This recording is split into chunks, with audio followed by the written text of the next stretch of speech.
And we're live. I'm going on a motorcycle trip around the country. So the fuck out of here, really? Yeah. So I started in Raleigh. That's where I live. And then I took the southern states like Mississippi, Arkansas, Colorado, all dirt roads up around Boise. Now I'm in Wyoming, sort of on the way home. Oh, and you're like on this trip right now? Yeah. I'm in a hotel room. Sick. Oh, yeah. What are you riding? So I started off the trip with the BMW G650 GS. It's their smaller adventure bike. Yeah. And then in Boise, my friend got a new motorcycle. He was on an XR650L, a Honda. It's almost like a big dirt bike for those that don't know their motorcycles. And I never looked at that bike and thought, oh, that thing's nice. Not once. Not once. And it was practically a two-stroke by the time we got to Boise. It drank so much oil, and he was getting a new motorcycle. And when in Rome, So now I'm on a KTM 890 Adventure R. Oh, wow. And, you bought a new motorcycle. Yes. Yeah. I think this might be the first year it's out. And, did you trade in? Did you just straight trade your other bike at the dealer? Yeah. I mean, I'm in Boise. I don't have I can't just ride two bikes home or anything. No, I know. But maybe you shipped it home or something like that. I don't know. I hear you. But no, I traded it in. So, cool. Yeah. So today was a non-travel day. Oh, that's my new bike. Yeah, that's what it looks like. Motorcycling is such a funny thing. It's like it's the idea that if you were in a car and you left your house to go on a road trip in one car and came back in another car, that would be extraordinarily strange. But on a motorcycle, it's not actually the first time I've heard that story. Right? Those kind of things where someone buys a new motorcycle mid-trip. I'm loving it. We were in the O'Reilly parking lot yesterday doing the 600-mile service.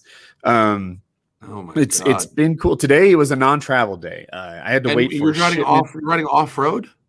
Well, yeah, up through Lake Boise we were, and on the way back it's been more on-road. Now, as a non-travel day, I was free to do whatever I want today, so I did 40 miles just out back. Here's what happened.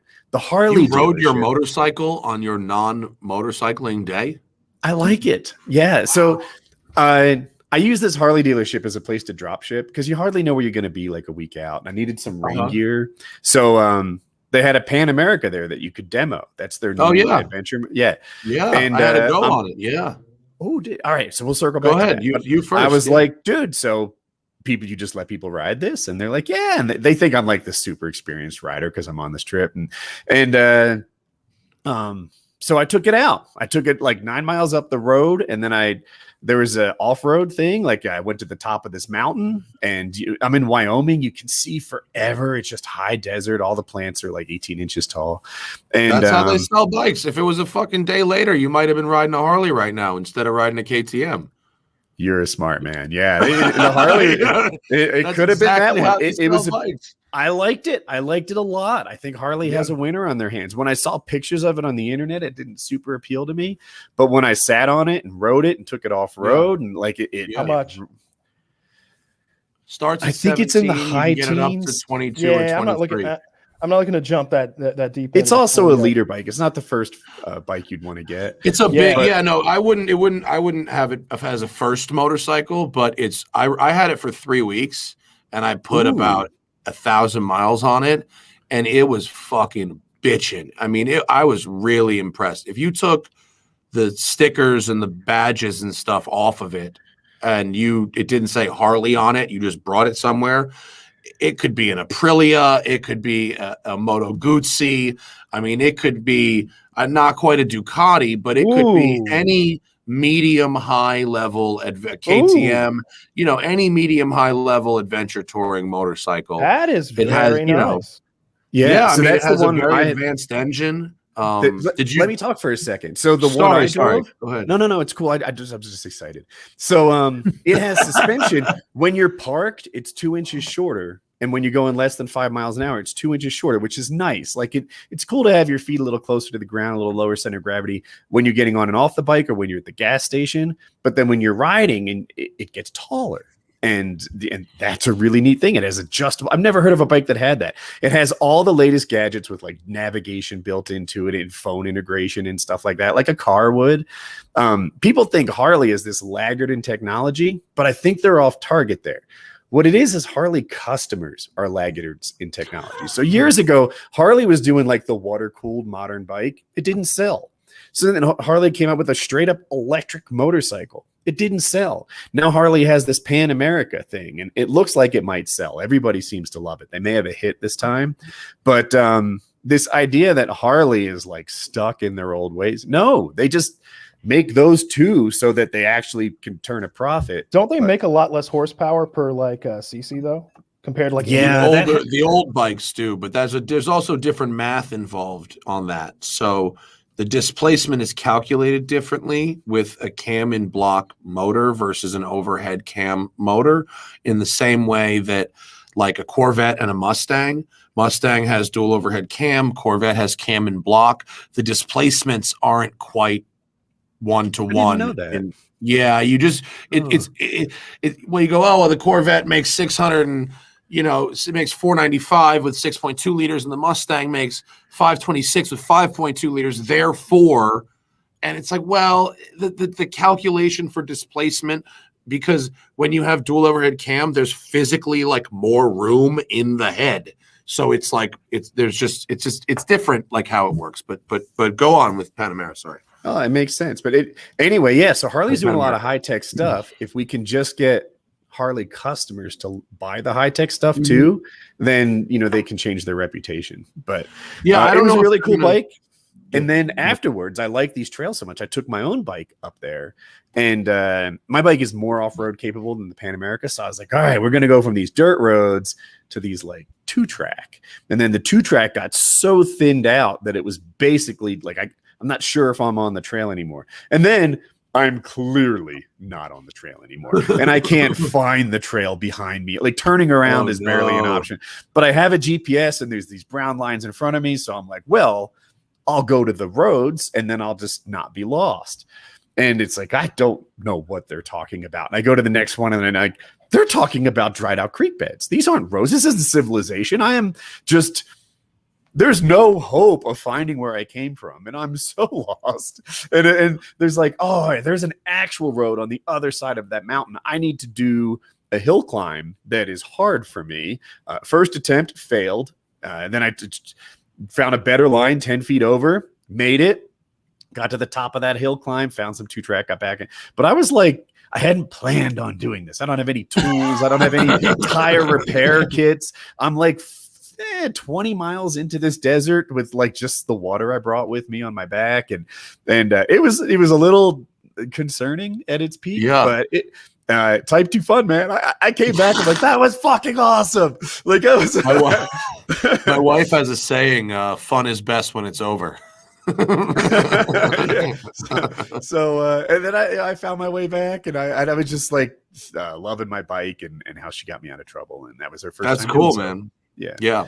But that Pan America is a really nice motorcycle, and that kneeling suspension thing. I mean, you actually described it most of the way. I think it basically it is the first motorcycle. You touched on it, but you were right. It is the first motorcycle production motorcycle that has a fully adaptive suspension, meaning not just a firmness adjustability, but a fully electronic and automated height adjustment as well. No other production motorcycles ever had that. So what they use it for is not only your different ride modes, like you can put it in Sport Plus for carving canyons on tarmac, and it lowers it down for a better center of gravity. But as you come to a stop, the bike and drops down so that you can put your flat feet on the ground at the light, and then as you accelerate, it rises up so that it's at the proper height, and it will do that over and over, and it's really, really cool because it's a totally seamless process that the rider does not have to be involved in. And also, this is this engine, the one that you can tell right on the surface that this is a new type of Harley.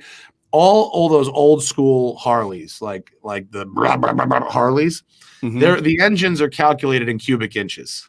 Pan America's engine is calculated in CCs. It's the first ever Harley where they put the CCs on the side. Like, listen, the metric system is here. Okay, we're yeah.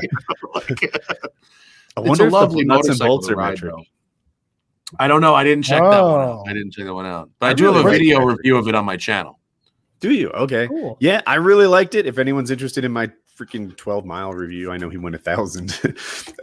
But it made a really positive impression. Also, the Harley, I hadn't been to a Harley dealership before. So I go to a lot of aren't they? It's a good place.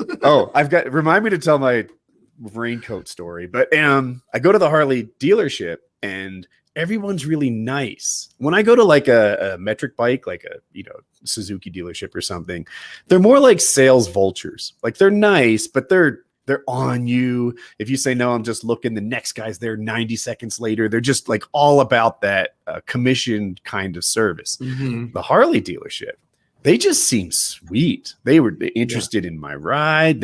I don't think they work on commission. There were a lot of women employed there, and like that just seemed like, especially if I was a woman, I would find that to be much more comforting. Like they were just like fellow motorcyclist chicks, as opposed to like, I don't know, a really male dominated place like where I bought my bike. Dude, I totally agree with you. When I had that Pan America, I got it right after the launch, the big launch event, which was a dirt event. So after that event, they take apart the motorcycle to totally clean it. And they put it back together to give it to people like me. So I'm not getting a bike that's like got dirt all up in the engine and shit. So they give it to me, but it turns out the person that put it back together didn't quite plug the fuel line thing in far enough. So the first time I hit a bump, it jolted it and it just stopped delivering fuel. So I coasted to the side of the highway, which was annoying, right? It's not the bike's fault. It was a human's fault, but whatever. I wasn't on the side of the road for 20 seconds when a guy on a Harley pulled up. Need any help? Not 60 seconds after that, a woman on a Harley pulled up. Need any help? And I mean, it was like they were just so nice, friendly. Like they didn't know I was on a Harley. They didn't know I had, and those people got the flatbed from Bartell's Harley Davidson that was a mile away, and got him to come get me. And it was just like, I totally agree with you. Like, remember that old saying, like, you meet the nicest people on a Honda? Like, turn out that's true on a Harley also, like. So here's my raincoat story. I'm at the Harley dealership, and I don't like that. The reason today was a non-travel day was because I was waiting for a shipment to arrive. And that just feels like that kind of sucks. And so yesterday I'm looking at like raincoats, an over shell that you'd wear. I was like, I could just buy another one and then we wouldn't lose a day of travel. So I'm checking them out. I have a preference for like the brighter things. Here, look. Yeah, like visibility is good. You don't want to wear all people who wear all black on a motorcycle. Like you're gonna fucking die, man. Like wear some bright ass color. This is a coat and jacket. I will look like a highlighter driving down the road. You are an actual highlighter. So you are a fucking like ah. You're gonna make other motorists crash because of zooming by refracting light. So fish will literally jump out of lakes at you. That's a hilarious thing. A whole suit of concave mirrors in the sun. You're just upsetting everyone as you're driving down. Have you guys seen the cars with the chrome wraps? I refer to those as fishing lures. So I'm sort of flipping through the raincoats on the shelf, and the lady's like, "Hey, do you need any help?" And I'm like, no, these are good. And I'm just checking out, seeing if you have my size.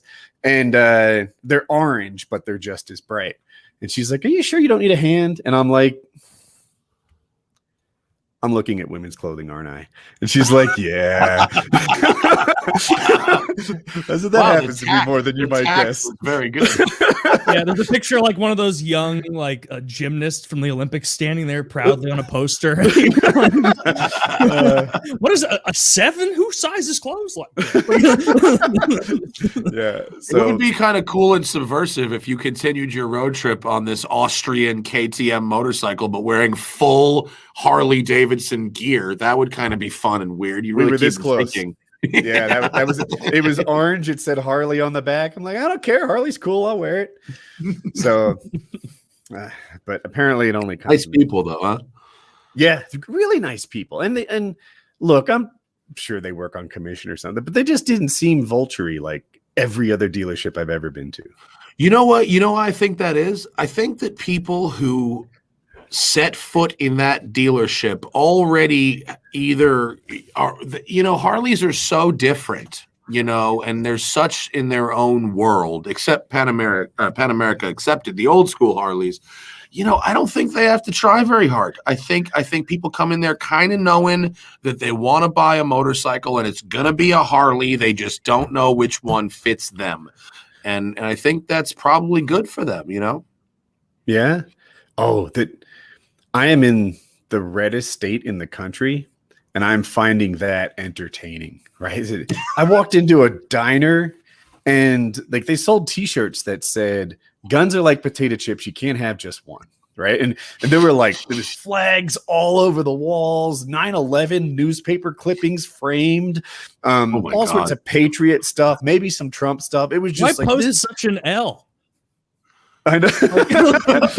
Like, why not D-Day or something? Like, why would you pick 9/11? That's fucking retarded. I see where you're coming from. Yeah. Showing some American getting blown the fuck out in boxing by a giant Russian guy up there. Like, why?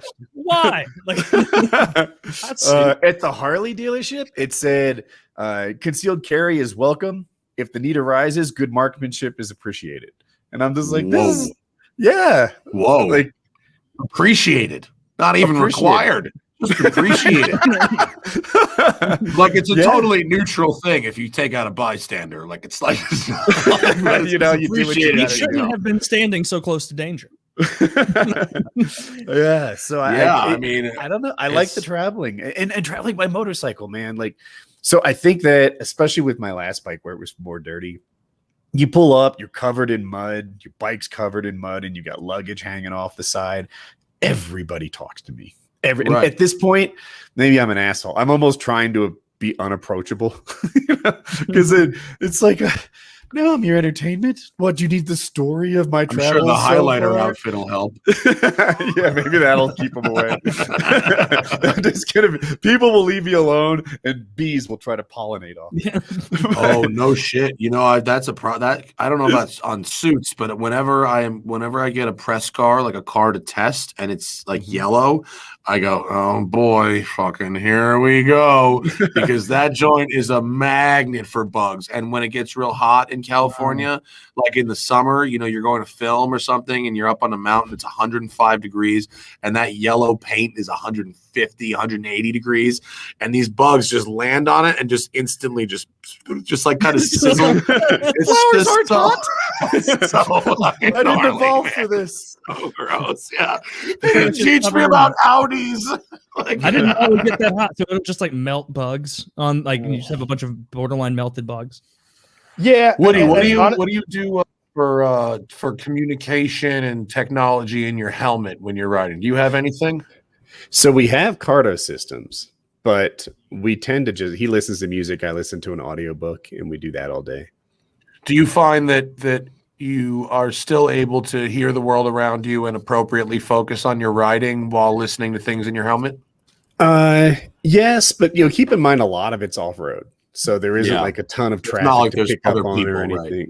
Yeah. So especially off-road where we go slower, like fast off-road is still fast, like 50. But we spend a lot of time going 25, because it's a little more technical. Right. And, with that, there's not a lot of wind noise or anything like that. And I can hear it just fine. Are you on a guided tour or are you using like backcountry discovery route maps or what maps? What kind of maps are you using? There's a dude named Sam who invented something called the Trans-America Trail. They call it the TAT, T-A-T. And we bought a bunch of GPX files, which you probably know, but they're it's a spec for navigation standards, and you load it into your Garmin and follow it.